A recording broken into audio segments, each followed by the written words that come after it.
Olá, está no ar o programa Trânsito Seguro ao vivo para todo o país.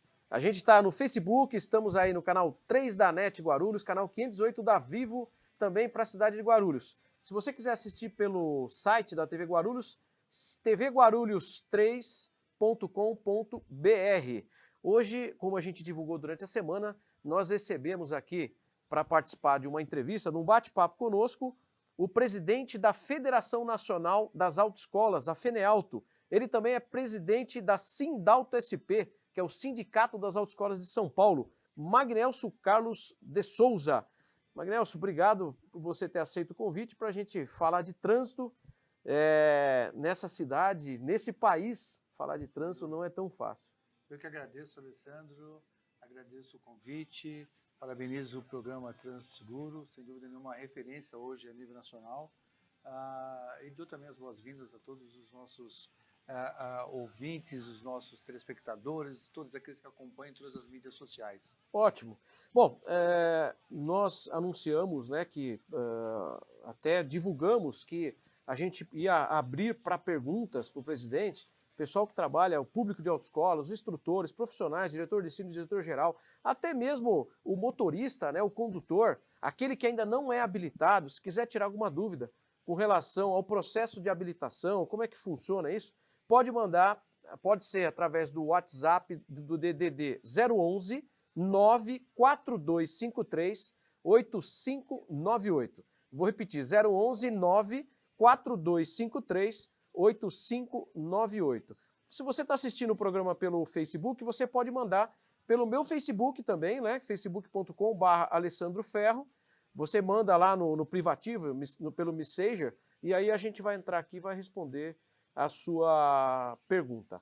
Bom, e a gente começa o programa já, presidente Magnelso, direto ao assunto sobre a questão do futuro das autoescolas. Isso é um problema hoje. Problema não, é uma dúvida, eu acho que todo proprietário de CFC, proprietário de autoescola, os profissionais, né, diretor de ensino, diretor-geral, o instrutor de trânsito, o instrutor de autoescola, deve estar na cabeça dele qual vai ser o futuro das autoescolas. Só que antes de responder isso, a gente vai colocar um vídeo da senadora Cátia Abreu, que ela fala justamente disso, aí a gente comenta em cima disso, tá ok? Solta para nós o vídeo da senadora Cátia Abreu, por favor. A carteira de motorista, em primeiríssimo lugar, é um direito, desde que eu cumpra o meu dever. Qual é o meu dever? Fazer 18 anos e saber dirigir e passar na prova de onde? Passar na prova do Detran. Lá é que é o meu teste de fogo. E por que com relação à carteira de motorista, eu sou obrigada a pagar autoescolas e sou obrigado a pagar taxas abusivas nos Detrans dos estados deste país? Quantos brasileiros poderiam tirar a sua carteira de motorista? 158 milhões de brasileiros poderiam ter, se quisessem, por conta da idade e sabendo dirigir, ter a sua carteira de motorista. Então, o número de brasileiros com mais de 18 anos, menos o número de carteiras hoje existente no Brasil, nós temos uma demanda potencial de 84 milhões de brasileiros acima de 18 anos sem qualquer carteira de motorista. Nós temos 84 milhões de brasileiros que não querem essa carteira, que não querem dirigir. Se eu quiser e puder, eu vou contratar autoescola. Mas me obrigar a contratar uma autoescola? E por que esse projeto também autoriza, senador Lazier, o instrutor independente?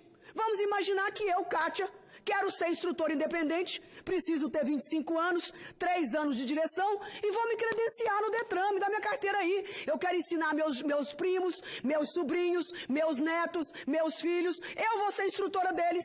Por que não? Qual é o problema?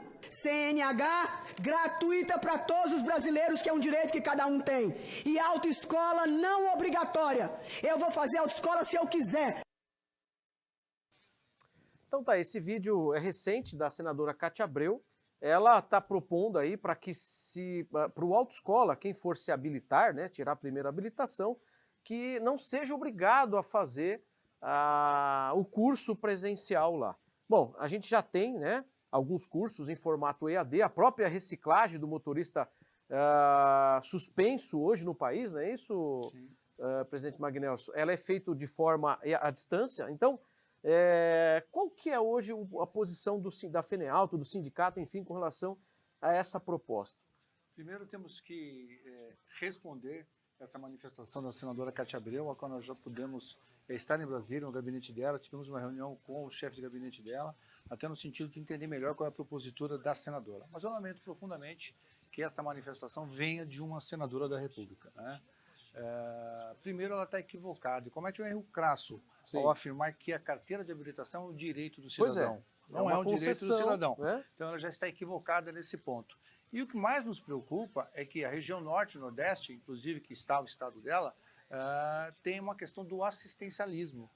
Então nós não sabemos qual é a verdadeira intenção da senadora em relação a isso. Porque você sair dando habilitação é complicado. E nós não podemos esquecer e nos furtar que o Brasil hoje, uma das principais causas de morte no Brasil é o trânsito brasileiro. Então há de se tratar esse tema com muita responsabilidade. Então é isso que nós queremos tratar com a senadora, com todo respeito, com toda a legitimidade que ela tem, é claro, mas no sentido de rever o posicionamento dela, rever o projeto de lei dela, para que a gente possa construir um projeto melhor. Nós temos sim que aprimorar a formação desse condutor, nós temos sim que dar mais condições para que o cidadão, podemos inclusive tirar algumas exigências, o governo pode tirar exigências, sem dúvida nenhuma, podemos baratear este valor, mas quem depende disso é o cidadão. E nós precisamos que a senadora possa ter essa sensibilidade em relação a isso. Pois é, isso é meio complicado. Como você disse, essa questão do assistencialismo, né? Como que seria isso? Será que essas pessoas, primeira coisa, você precisa ter o acesso, será que todo mundo vai ter o acesso ao EAD? O código, a legislação, ela é complexa. Como é que a pessoa vai, sem um instrutor, interpretar aquilo? Será que ela vai interpretar da forma correta? Sinalização? Quer dizer, é um pouco complicado isso. Mas você sabe, Alessandro, que o Brasil, no ano de 2019, com o advento do novo presidente da República, Jair Bolsonaro, a partir de fevereiro de 2019, nós começamos a movimentar esse tema trânsito de uma maneira muito preocupante. E, às vezes, de maneira irresponsável, com manifestações de ministros, do próprio presidente da República, que disse que aprendeu a dirigir numa fazenda e tal. Esse tipo de posicionamento não cabe no Brasil. E você leva a um descrédito das instituições. Então, o que se precisa é tratar esse tema do trânsito com muita responsabilidade e muita seriedade. Sem dúvida. E nós não estamos percebendo isso. E esta é uma preocupação. Então, o ano passado, por conta da manifestação do presidente da República, vários projetos de leis desaguaram no Congresso Nacional, seja na Câmara dos Deputados, seja no Senado Federal, sempre nessa linha. Vamos acabar com a obrigatoriedade, vamos acabar com isso, vamos acabar com as exigências, vamos facilitar, vamos desburocratizar, vamos dar habilitação de graça, quando que na verdade não é esse o caminho, principalmente para reduzir acidentes. Não é esse um caminho não é esse o caminho para um país que tem que pensar com muita seriedade, com muita responsabilidade e diminuir, até porque o Brasil não atingiu os índices propostos pela ONU. Não podemos esquecer disso. O Brasil tinha que estar muito preocupado, o governo tinha que estar muito preocupado em atender aos índices propostos pela ONU e não atingiu, Então não é com essas falas que você vai construir um trânsito melhor. Tá certo. A gente vai falar desses projetos, do projeto, inclusive, o que está sendo proposto, a gente vai comentar mais no programa. Bom, como eu havia dito, nós enviamos para o pessoal, publicamos nas mídias, quem quisesse participar e antecipar perguntas. Aí nós recebemos aqui a pergunta que veio por e-mail do José Roberto Molitor. Ele é do CFC Miguinho. Ele pergunta assim: boa tarde, gostaria de saber, por gentileza, se os cursos para atualização de instrutores e diretores serão feitos por EAD, ensino à distância. Não tem essa previsão. Quem disciplina isso é a resolução 358 do CONTRAN, ele é feito de maneira presencial. E deve ser feito agora. Os cursos têm uma validade de 5 anos, a resolução ela é de 2010, então em 2015 nós fizemos a primeira atualização desses cursos, e agora em 2020 nós temos que fazer novamente a atualização.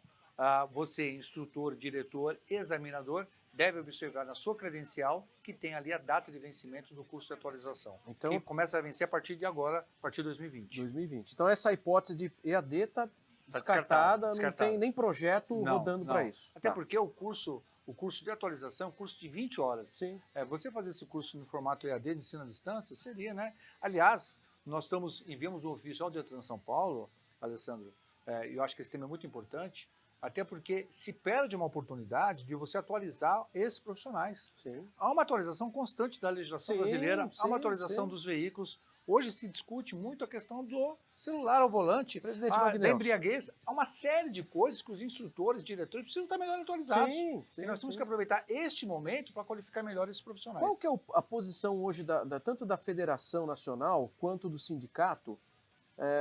Condutor suspenso, fazer a reciclagem em formato EAD. Como é que vocês enxergam isso? Quando começou lá, foi discutido se é viável ou não?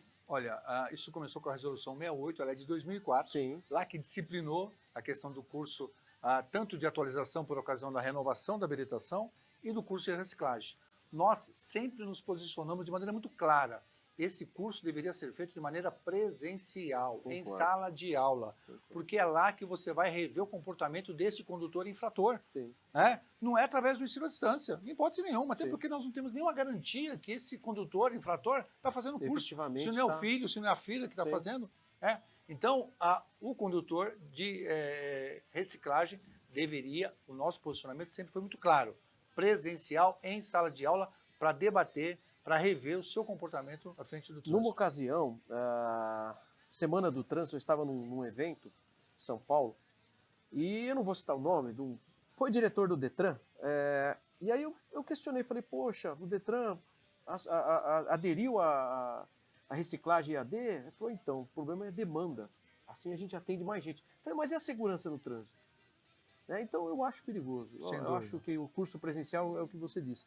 Ele está ali, ele vai saber, ele vai poder levantar a mão, perguntar se ele ficou com dúvida. Tal, Você sabe, Alessandro, que esse tema de ensino à distância é um tema que está batendo a porta aí. Sim.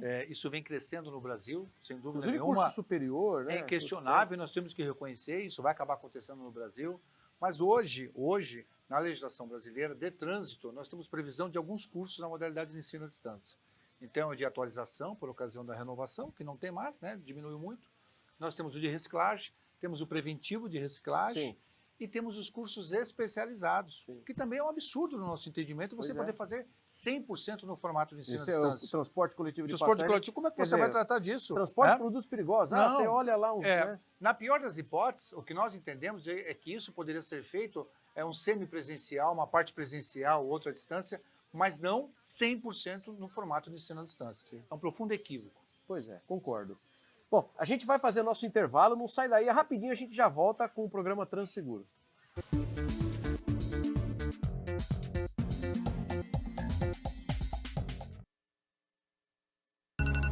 A gente é assim, gosta de saber o que está acontecendo, de fazer acontecer e de não fazer nada, de guardar cada momento.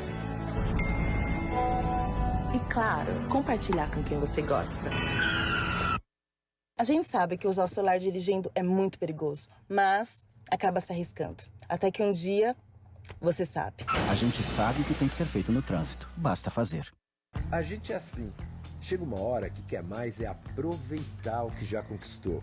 A gente já tem experiência suficiente, já conhece os atalhos. Quer mais é viver o bom da vida. Sem pressão. A gente tá no comando, tem controle, sabe dos nossos limites. A gente sabe que excesso de velocidade é perigoso, mas acaba se arriscando, até que um dia você sabe. A gente sabe o que tem que ser feito no trânsito. Basta fazer. Mãe, quando você sair pra beber com as amigas, deixa o carro na garagem. Ô pai, deixa pra atender o celular depois da viagem. A placa de pare é pra gente parar. Pai, andar tão rápido é perigoso. Ouvir o conselho de quem te ama faz todo sentido. Faça sua parte para um trânsito mais seguro. Me ouça, me ouça, me ouça, me ouça. Maio Amarelo. No trânsito, o sentido é a vida.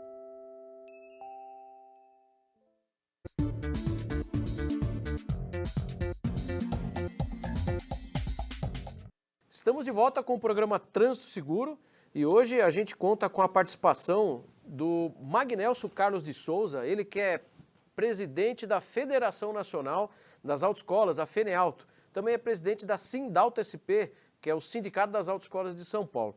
A gente está falando aqui sobre a questão das autoescolas, né? Falamos sobre um projeto da senadora Cátia Abreu, seria praticamente acabar com as autoescolas, acabar que a pessoa pudesse procurar fazer o curso EAD, a ensino à distância, e os problemas que isso podem criar para o trânsito no nosso país, que já é um trânsito que mata gente, sequela pessoas todos os anos, né? E a questão da nossa meta, o Brasil não atingiu a meta, que era a redução, né, a redução de morte, de 50% das mortes até esse ano, de 2020, não atingimos a meta.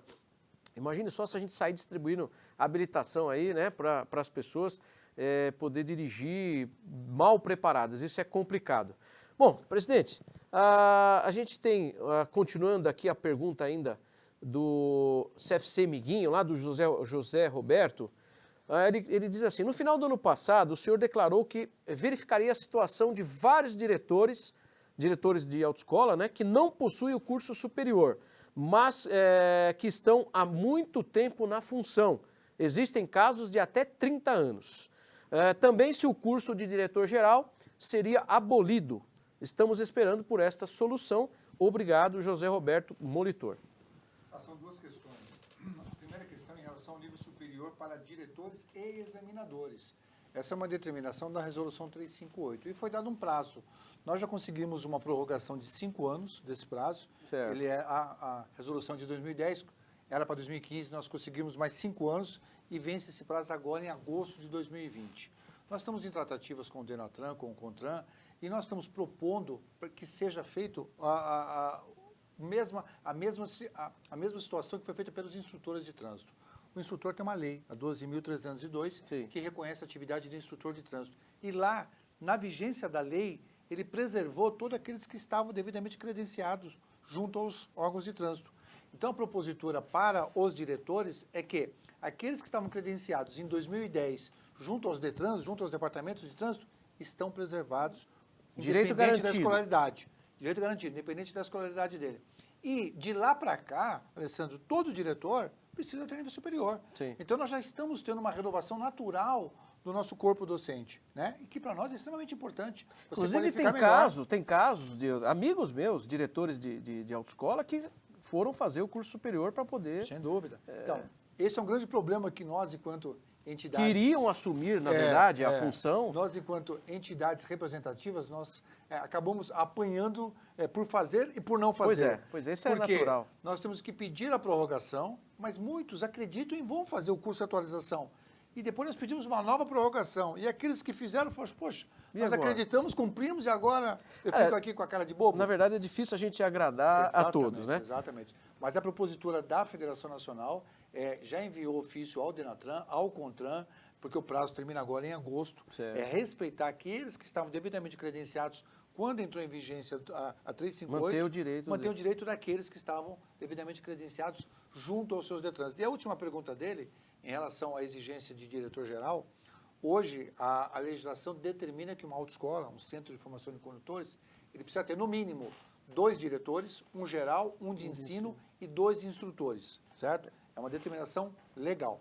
Há alguns projetos de lei tramitando no Congresso Nacional que propõem extinguir a exigência do diretor-geral. Tem a figura só do diretor de ensino. Só do diretor de ensino.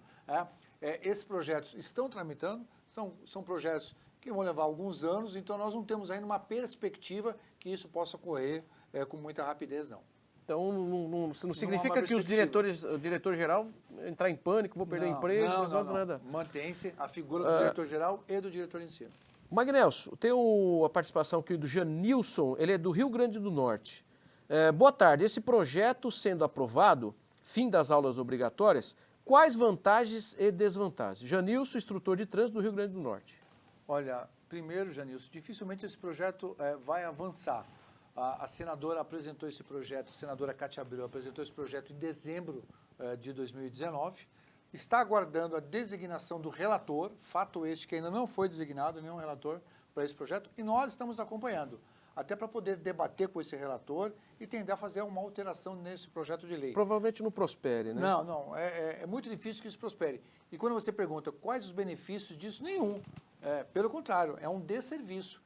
você vai habilitar pessoas sem a mínima condição de ir para a via pública. Pois é, o que eu Pra falei, nós é um você mesmo disse, quem garante que a pessoa ela quer pegar habilitação. Sim. Ela quer, né, tá com habilitação. Não, quem garante que ela que vai assistir às aulas, tá? Mas tem a prova.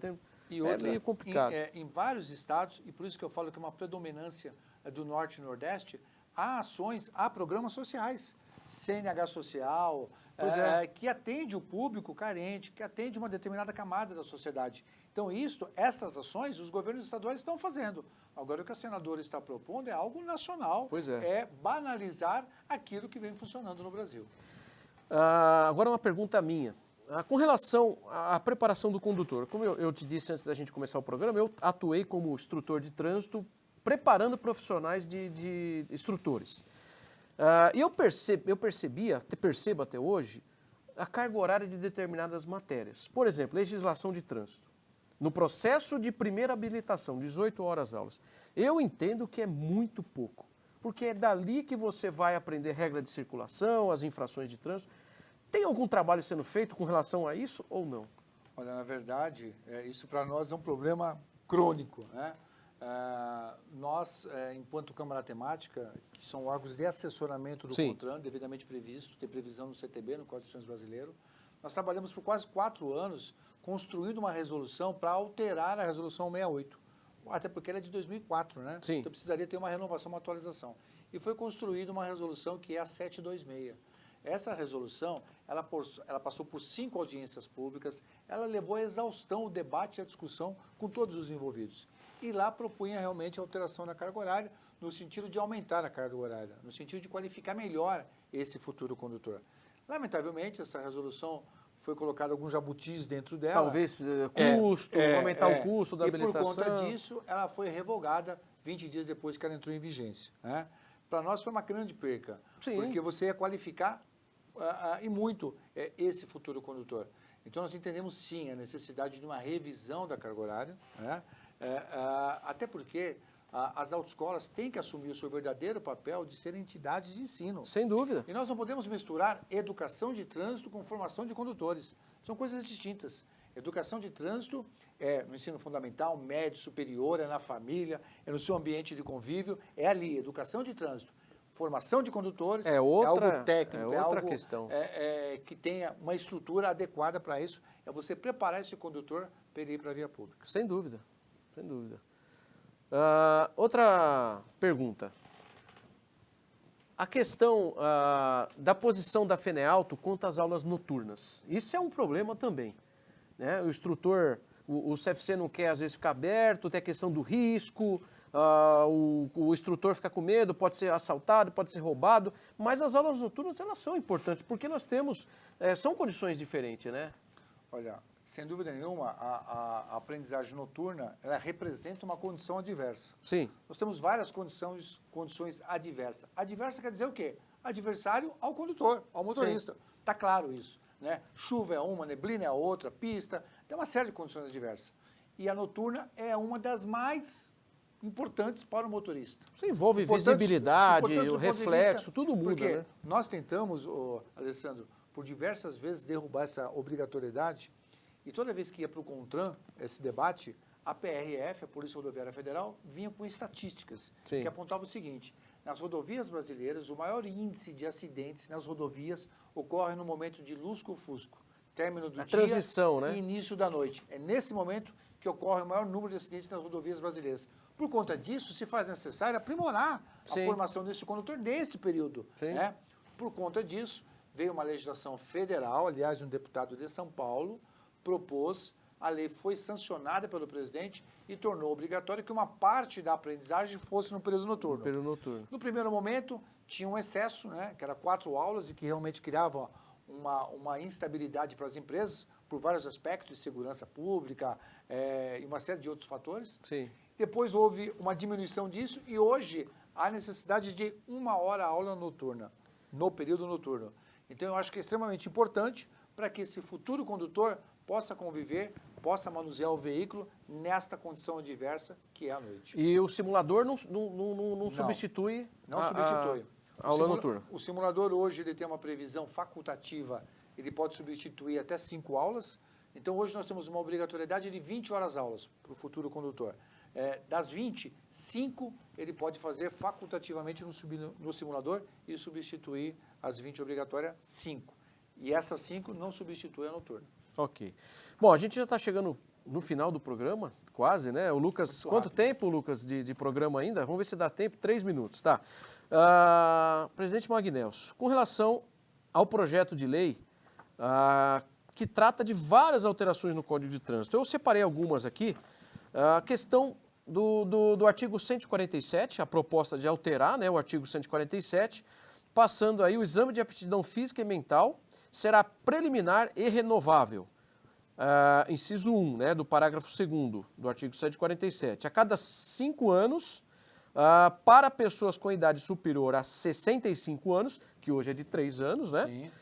E para 10 anos para pessoas com idade igual ou inferior a 65 anos, que hoje são de 5 anos. Qual que é a posição, o sindicato, a federação, ela é contra isso? Qual que é a posição hoje de vocês? Olha, esse projeto de lei, o 3267, proposto pelo Executivo, pelo governo, pelo presidente Jair Bolsonaro, inclusive ele levou o projeto pessoalmente, entregou para o presidente Rodrigo Maia, nos causa grande apreensão. Porque tudo que está colocado ali vem no sentido de flexibilizar, né? Sim. Ele fala dos radares, ele fala da pontuação, de aumentar de 20 para 40, ele fala de aumentar o prazo da renovação da habilitação de 5 para 10. Nós temos uma grande preocupação nessas alterações. E isso, Alessandro, vai ser votado agora, no dia 11, próxima semana. E uma outra coisa agora alterado pelo relator, que nos causou mais preocupação ainda, é tratar a questão do ciclomotor de uma maneira assim, extremamente... Voltar para o município, inadequada, né? Infeliz, porque hoje o maior número de índices de acidentes está relacionado com o veículo de 2 rodas. Pois é. O veículo de 2 rodas é o problema? Não, é o condutor, é o ser humano, é o fator humano que está ali. Sim. Então, ele foi levado do município para o estado para você ter controle de documentação, de habilitação, registro, licenciamento, uma série de coisas. Agora, a proposta nesse projeto de lei do relator é voltar para o município, é banalizar totalmente a questão do ciclomotor. E o ciclomotor foi uma novela para poder... prorroga a resolução, aí não sei o que lá e volta, eu lembro muito bem.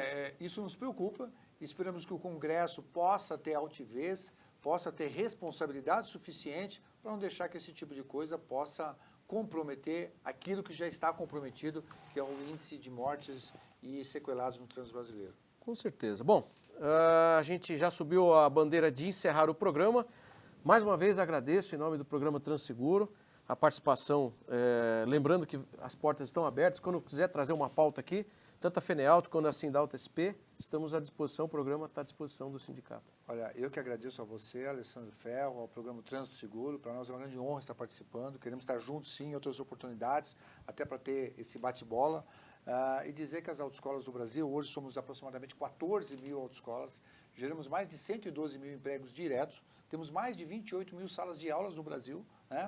Que a expectativa nossa é o quê? É transformar essas autoescolas em entidades de ensino. Esse é o grande desafio nosso, é cumprir o nosso papel na formação do condutor, é preparar esse futuro condutor, a questão da percepção de risco, do celular, da embriaguez, é ter um papel muito mais ativo, ser protagonismo nesta formação desse condutor. Então eu que agradeço você, muito obrigado, estamos à disposição. Tá ótimo. Bom, pessoal, agradeço quem participou, lembrando que esse programa vai estar disponível a partir de terça-feira que vem, na Com Brasil TV, canal 28 da Sky, 28 da Oi, canal 3 da Claro. Tchau, tchau, até a semana que vem.